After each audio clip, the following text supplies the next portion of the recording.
Overhead in northern summer, the bright star Vega shines as part of Lyra the Harp.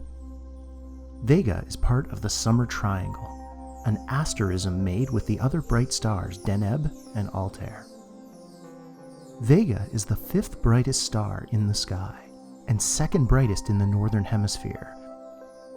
Vega is bright mainly because it's close to us, only 25 light years away.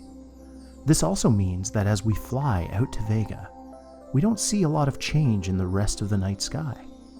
When viewed from Vega, many constellations would look exactly the same as they do from Earth. Due to the precession of the Earth's axis, in 12,000 years, Vega will actually be our North Star. Vega is among the most studied objects in the night sky.